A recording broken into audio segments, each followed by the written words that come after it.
이번 시간에는 이번에 거리, 속력, 시간에 대한 문제예요. 그래서 우리가 기본적으로 이걸 거속시라고 얘기를 해요. 줄여서. 그래서 우리가 거속시라고 하는 거는 딱 한 가지만 기억하면 돼요. 우리가 보통 대부분 어떤 거에 대한 문제가 보통 많이 나오냐면 시간에 대한 게 많이 나와요. 그래서 시간은 속력분의 거리. 이거 하나만 기억하면 돼. 나머진 다 되거든. 왜냐면 우리가 거리를 구하고 싶잖아. 그럼 속력을 이쪽으로 갖다 곱하면 되니까 시간 곱하기 속력이 되고요. 내가 만약에 시간을 구하고 싶잖아. 그럼 얘네들이 자리 바꿔주면 되거든. 그래서 시간분해서 거리 이렇게 해주시면 돼요.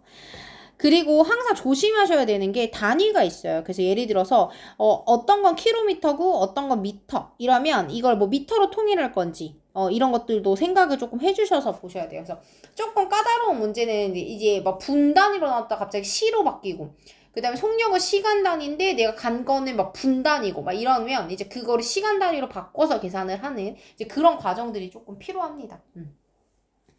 자, 그 다음에 예제 1번으로 보시면 그러면 A 지점에서부터 B 지점 사이를 자동차로 왕복할 거래. 그러니까 A에서부터 B까지가 있는데 갔다가 오는 것까지 해줘야 왕복이에요. 그런데 갈 때는 시속이라는 거 속력을 얘기해요. 속력 60km. 그러니까 1시간에 60km 가라고 하는 거야.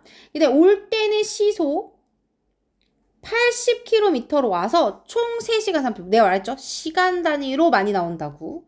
시간을 물어보는 거야. 그럼 내가 여기서 거리를 모르잖아. 그치? 그래서 A에서부터 B까지를 X라고 둔다면 갈 때 걸린 시간은 속력분의 거리라 그랬죠? 갈 때 걸린 건 속력 60분분의 거리 X가 되고요. 올 때도 똑같이 같은 길로 왔기 때문에 X가 거리가 될 거고 그리고 시간은 속력 80분의 거리 X가 되는 거야. 그래서 내가 갈 때 60분의 X시간 걸렸고 올 때 80분의 X시간 걸려서 총 합하여서 3시간 30분인데 얘는 지금 보면 시간 단위야. 1시간에 가는 거잖아요. 그럼 시간 단위이기 때문에 얘를 30분이라고 두면 안 돼. 그러니까 뭐 그렇다고 내가 3.3이라고 둘 수 있는 거 아니잖아. 3과 60분 중에 30으로 두셔야 합니다. 되셨죠? 그리고 난 다음에 지금 보시면 얘를 전체적으로 240을 곱해줘야 될 것 같죠, 느낌이. 왜냐면 분모의 최소 배수를 곱해야 되니까. 그럼 여기다도 240을 곱하시는 거고 여기다도 240을 곱해야 하고 여기다도 240을 곱하셔야 돼요. 그런데 지금 요거는 3과 얘를 약분해주면 2분의 1이고 얘를 대분수로 바꿔주면 2분의 7이야. 2분의 7에다가 240을 곱하는 거야.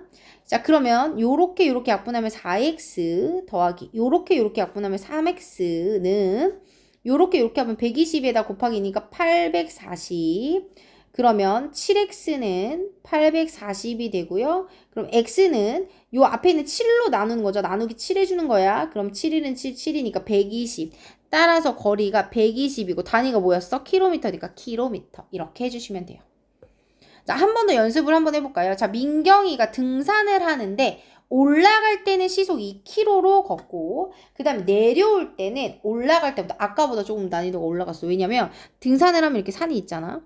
자, 올라갈 때는 시속 2km로 걸었거든? 근데 내려오는 길은 올라갈 때보다 2km가 더 길대. 그러면 내가 올라갈 때 길이 x라면 내려올 땐 x 더하기 2km가 돼야 된다? 2km가 더 멀었다고 하니까. 그러니까 거리가 달라. 아까는 왕복 똑같은 길로 갔다 왔다 하니까 거리가 x로 똑같았지만 이번에는 올라갈 때는 xkm만큼 간 거지만 내려올 땐 그것보다 2km가 더 긴 걸로 온 거니까 더해줘야 되죠. 거리가 달라졌죠? 그리고 나서 시속 3km로 걸었대요. 총 4시간이 걸렸대. 이렇게 시간 단위로 끊어지는 거야. 자, 올라갈 때 간 시간은 속력분의 거리 더하기. 내려올 때는 속력 3km분의 거리 x 더하기. 그래서 총 4시간이 걸렸어. 네, 계산은 직접 해주시고요. 자, 예제 2번은 은준의 집과 유진이네 집 사이의 거리는 900m야. 거리가 나와 있네. 자, 근데 각자의 집에서 동시에 출발할 때, 은준의 집은 여기 있고, 유진이네 집은 여기 있는데, 여기서부터 여기까지 거리는 우선 900m야. 자, 그런데 서로 상대 집을 향해서 그러니까 은주는 이쪽 방향으로 가는 거고 유진이는 이쪽 방향으로 가는 거야. 자, 그리고 자, 봐봐. 분속이야. 아까 시속이었어. 분속이라는 건 1분당 55m를 간다는 소리야, 지금.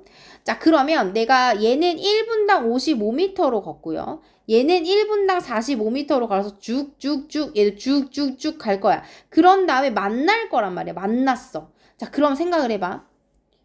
서로 둘이 만나야 되죠. 몇 분 후에 만나니? 분을 몰라. X분을 하고 해야 돼. 그치? 그러면 내가 1분당 55분씩 X분이 갔어. 그러면 은주가 간 거리. 은주가 간 거리는 55 곱하기 X가 돼서 55X가 돼요. 그러면 유진이가 간 건, 유진이가 간 거리는 45m, 1분당 45씩 X분만큼 갔으니까 45X가 될 거야. 그러면 우주가 간 거리랑 유진이가 간 거리를 다 더해주면 뭐가 돼야 되지? 900m가 돼야지. 왜? 서로 만났잖아. 이만큼 가서 만났잖아. 서로 떨어진 거리는 900인데. 그럼 얘가 간 거리랑 얘가 간 거리 더해주면 총 900m가 돼야지. 900m. 근데 얘 더해주면 어떻게 돼? 100x가 900m네. 그럼 x는 뭐가 돼? 9가 되죠. 따라서 9분 이렇게 구하시는 겁니다. 자, 이번에는 2-1번은 자, 둘레가 2.6km야. 자, 단위를 조심하셔야 되는 문제죠. 얘는 킬로미터인데 얘는 미터로 되어 있고 얘도 미터로 되어 있다면 얘를 뭘로 바꿔줘? 미터로 바꿔줘야죠. 호수는 둘레가 자 1km는 1000m예요. 그래서 공을 하나, 둘, 셋 이렇게 되는 거니까 2600m 이렇게 될 거야, 지금.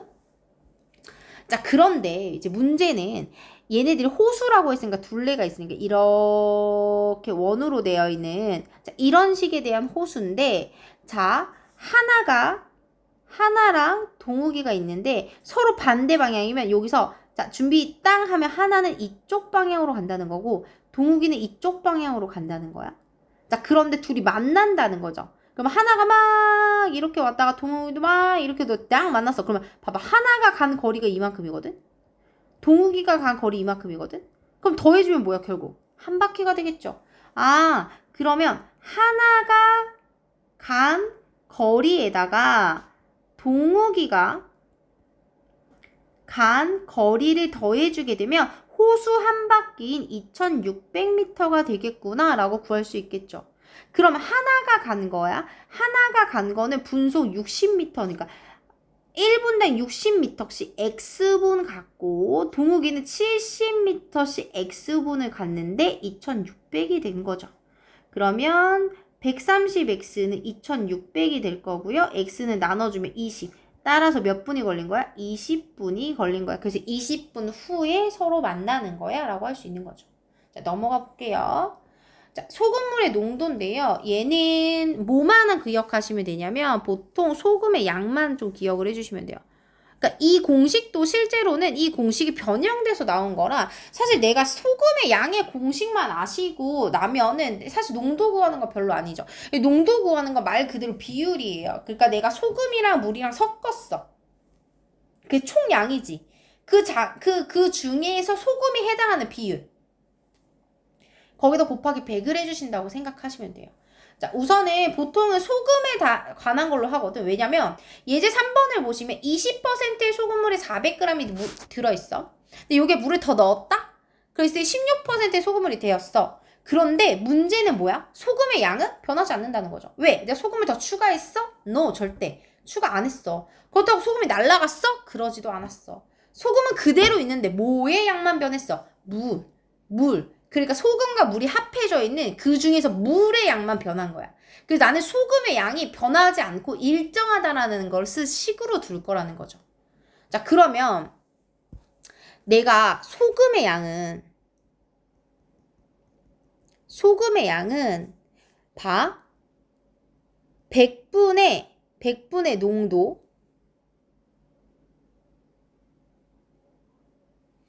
곱하기 소금의 양, 소금물의 양 이렇게 구해요. 100분의 농도 곱하기 소금물의 양, 전체 양. 이렇게 하면 소금의 양이거든? 그럼 이렇게 약분해 주잖아요? 그럼 얘가 80g. 아, 20%의 소금의 안에는 80g이라는 소금의 양이 들어있었어. 그럼 내가 16%는 소금의 양이 얼마냐? 소금물이 얼마냐면 원래 400g 있었는데 거기서 물 Xg을 더 넣었거든. 그러니까 총 양이 400 플러스 Xg이 됐다는 거죠. 자, 그러면 물을 넣어 후에는 16%고 물의 양은 400 더하기 X가 되니 소금의 양은 100분의 농도 곱하기 가로쳐야 되는 더하기가 있어서 요렇게가 되겠죠.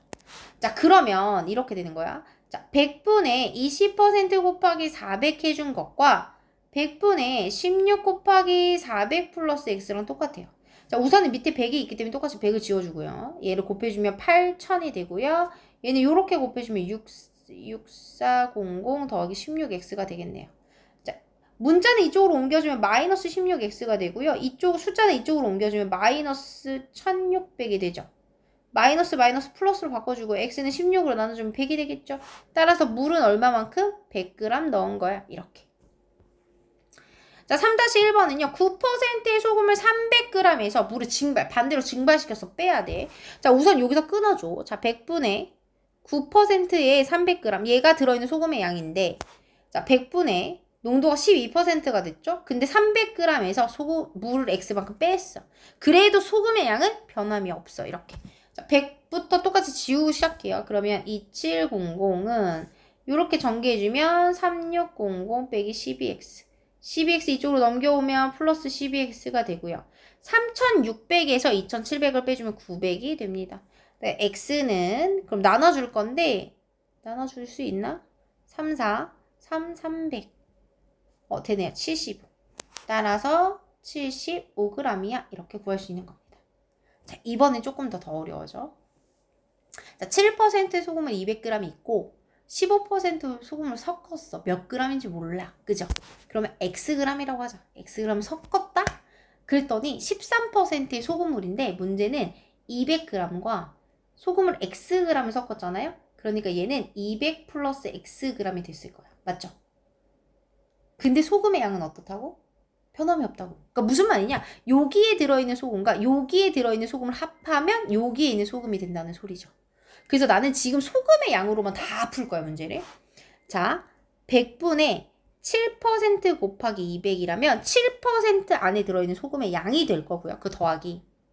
자, 100분의 15%의 소금의 Xg, 소금물을. 그러면 그 안에 들어있는 소금의 양을 합했더니 100분의 13%가 됐고 실제로 소금물의 양은 200 플러스 X가 됐다. 이렇게 될 수 있죠. 자, 그러면 100 지워주고요. 요렇게 계산하시면 1400 더하기 요렇게 곱하시면 15X는 요렇게 곱하시면 2600 더하기 13X 이거 분배해 주셔야 돼요. 자, 그 다음에 15X는 그대로 두시고 13X 2항 마이너스 13X 2600 있고요. 이거 2항 그럼 빼기 1400 빼면 2x는 1200 따라서 x는 2로 나눠주면 600 따라서 몇 그램? 600g 이렇게.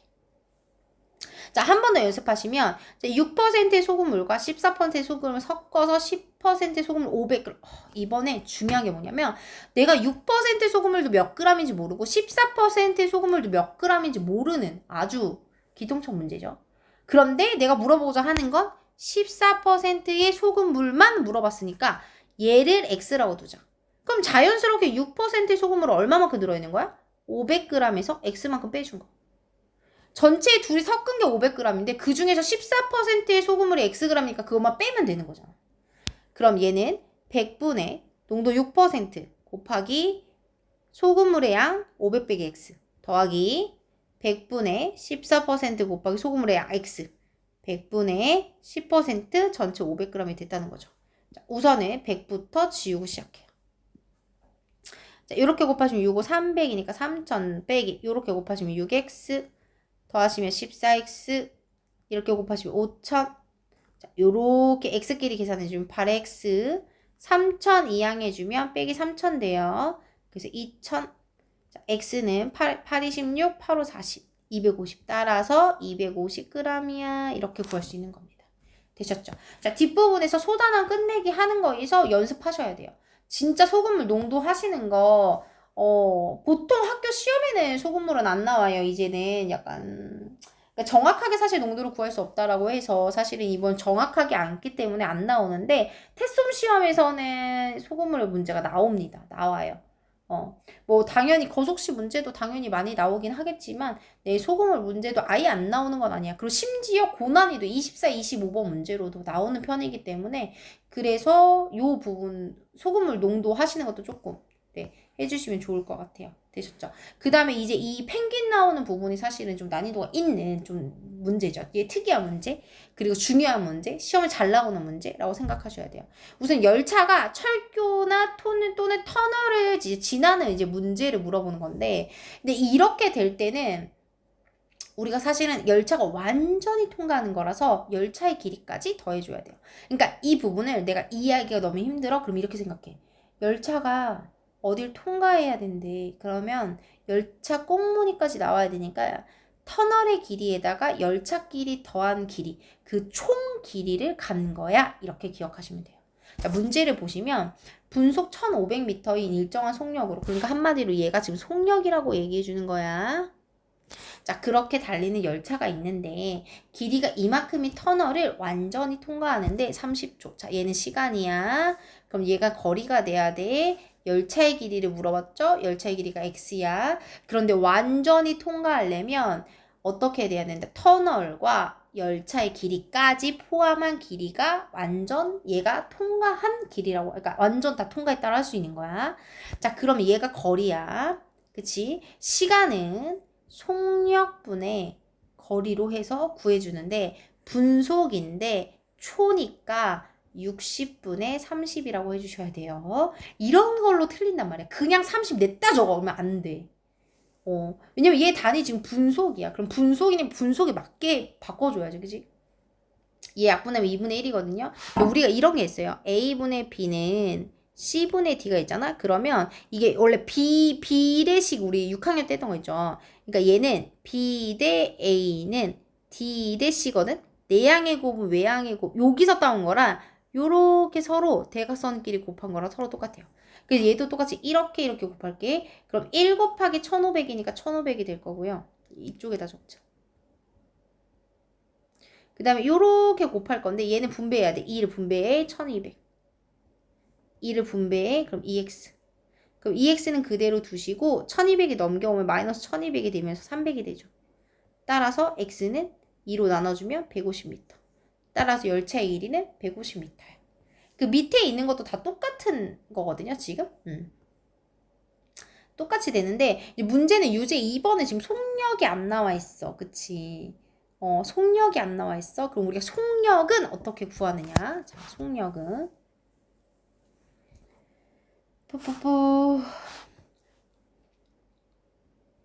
우리가 속력이라고 하는 건 시간분의 거리가 돼요. 시간분의 거리야. 근데 열차의 길이가 열차가 900인 철교를 통하는데 그럼 900에다가 더하기 열차의 길이까지 해야지 총 거리죠. 그거를 시간으로 나눌 건데 얘는 분이고 얘는 초잖아. 그치? 그래서 내가 얘를 다 분으로 바꿔주면 얘가 분수가 돼서 너무 헷갈리니까 다 초로 바꿔줄게. 얘 40초 걸렸다고 하는 거야. 자, 이렇게 속력이죠. 얘도 속력이죠. 자, 이번에는 길이가 1400인 터널을 출동을 할게요. 터널 1400에 열차의 길이까지 포함해야지만 터널을 완전히 통과했다고 할 수 있지. 시간이 얼마나 걸렸다? 60초. 1분이니까. 자, 속력은 시간 분의 거리. 속력은 시간 분의 거리. 그런데 뭐래? 일정한 속력. 한마디로 속력이 똑같다는 거죠. 그래서 둘이 이렇게 같다라고 두는 거야. 됐죠? 그러면 우리가 분모에 있는 최소공 배수를 곱해야 되니까 얘에다가 120, 얘에다 넣고 120 곱하시면 약분해주면 3이 되죠? 그리고 여기 꼭 가로치셔야 돼요. 왜냐면 더하기로 이루어져 있으니까 가로쳐서 꼭 분배해줘야 됩니다.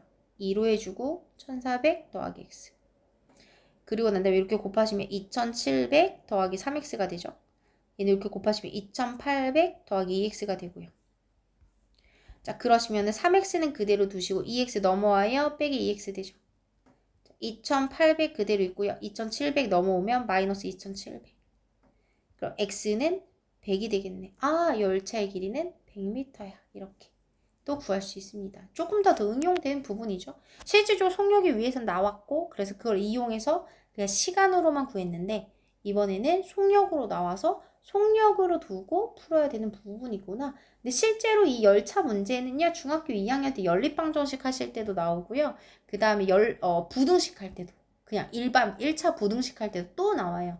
그래서 부등으로도 연결해가지고 똑같이 식 세우는 과정은 똑같은데 그냥 부등식인 것 뿐이고요. 식 세우는 거 똑같은데 문자를 두 개 두는 것만 달라져요. 그래서 지금 잘해두시면 중학교 2학년 때 풀으실 때 훨씬 수월하게 푸실 수 있을 겁니다. 자, 요렇게까지 하시면은 끝이에요. 되셨죠?